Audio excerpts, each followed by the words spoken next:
What's up, everybody? Almost the end of the day. So let's get started. Okay. So first of all, how many of you know what a community manager is? What a community manager is, or what they do? 2, 3? Okay. So we're going to go over, what a community manager does, who's involved in the community, what makes up the community, and then how we make changes in the Ethereum Classic ecosystem, and then also how you can get involved. So that's a little sloppy. So anyways, community managers play a very important role in the ecosystem. So they're basically on the front lines, dealing with a lot of different points of views, dealing with crisis management when there's issues that arise.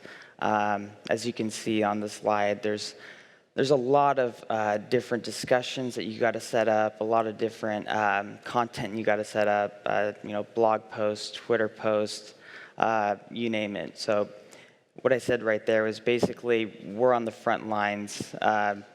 Positivity comes our way, negativity comes our way. It's praise, criticism, price crying, FUD, you name it, we get it.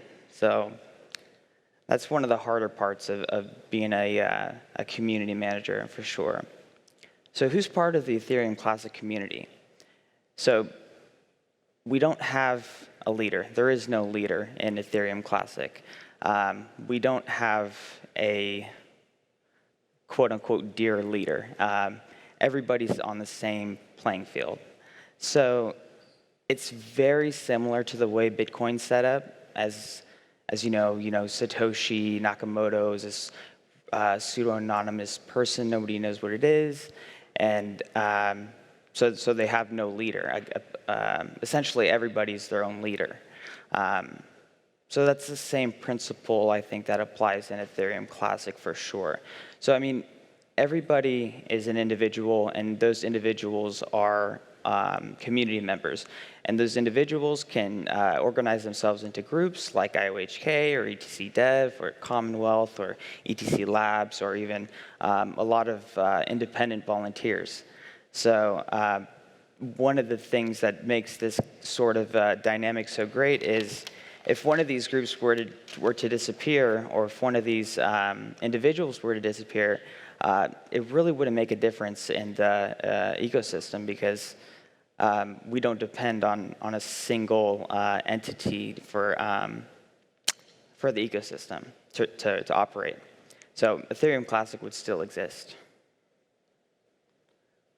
So how do we make changes in Ethereum Classic? Well, we use pretty much the same dynamic that Bitcoin uses. So Bitcoin uses the Bitcoin Improvement Proposal, and we use the Ethereum Classic Improvement Proposal. So we have all the features, any kind of changes go through this. This is pretty much our formal, standard way of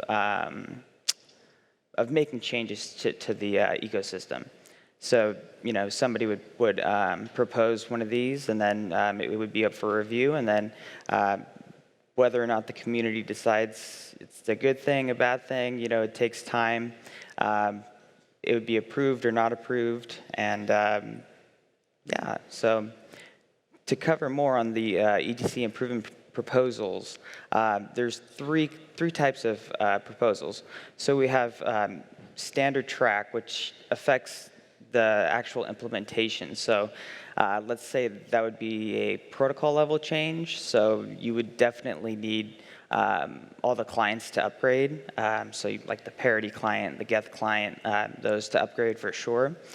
We also have informational ECIPs, which would be something more along the lines of maybe like a design issue or like a change in process that wouldn't, I don't believe that would affect the actual I don't think that would force the existing clients to upgrade. And then we also have the Meta, which is another ECIP that has no effect on the code base whatsoever.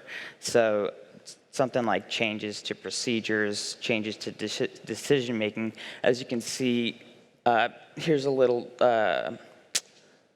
graph showing you how it's proposed and whatnot. So let's say somebody wanted to change, one step in here. That would probably be considered a Meta ECIP.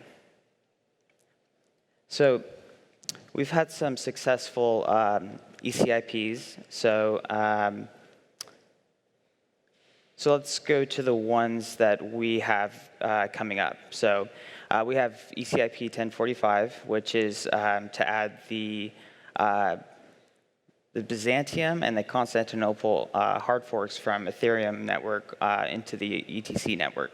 And then we also have the ECIP 1046, which has been proposed by the IOHK researchers, basically to introduce features like non-interactive proof of works, which would be essential in the construction of a sidechain. So what makes the ECIP successful, and what makes them get passed? I mean, not every single one is going to get passed. Not every single one is going to be accepted. So I listed 3 of the main characteristics that do have that do push along and do get accepted and do really well. So that's to engage with the community, pretty much go on all the social media sites, all of our channels, and push that out and let the community know. And then also give them enough time to be able to review it and to be able to learn what the heck it is. Because a lot of the times, it's sort of technical jargon. So it might take some people some time to learn more about it and then finally come to a conclusion for themselves. And then obviously to provide some feedback to the original person who proposed the ECIP. So we have all the ECIPs go through GitHub. And on GitHub we have different sections where you can comment and you can leave your concern or leave whatever question you might have. And that's where we get our feedback from. And that plays a big role in shaping whether or not something's going to pass, something's probably not going to pass. So if any of you are involved in the Ethereum Classic community, it would be really good of you to submit any kind of feedback, even if you're not, as technically competent as you'd like to be. Feedback is very, very important. So we have a whole bunch of ECIPs right now that are they're just sitting there. They're getting mulled over. We have more important things we've got bigger fish to fry, so to speak, before any of these cool features are implemented. So yeah, we have things like side chains with ECIP 1027, readable addresses with the transaction hash, private stealth addresses, and fix the DAG limit. That was a cool proposal. So anyone can propose an ECIP. It's not just limited to somebody on ETC Dev or somebody on IOHK or somebody on one of the other teams. Literally anybody can propose an ECIP. So how do you even go about getting involved in the Ethereum Classic community? Thanks to Igor, we actually have this new website up, and it has everything listed. It's called joinetc.tech, and you can go there. You can figure out exactly what teams we have. You can figure out exactly what resources are available, and then it also directs you to different locations to actually volunteer. Because we do have a GitHub where volunteers would go and they would introduce themselves, and they would become part of the Ethereum Classic GitHub. So That's definitely something, if you're interested in doing, to do. So this has made it a heck of a lot easier than trying to get people to navigate GitHub, because that could be a challenge on its own, for especially for new people. But it's insanely easy to navigate, and yeah, we're always looking for volunteers. We're always looking for fresh faces to join in. I know we have a volunteer. His name is Kimmy. He does a lot of awesome stuff on his own time, on his own resources. And he's a perfect example of somebody who's completely independent, who can also contribute to Ethereum Classic. So with that, I'm going to wrap up and answer any of you guys' questions.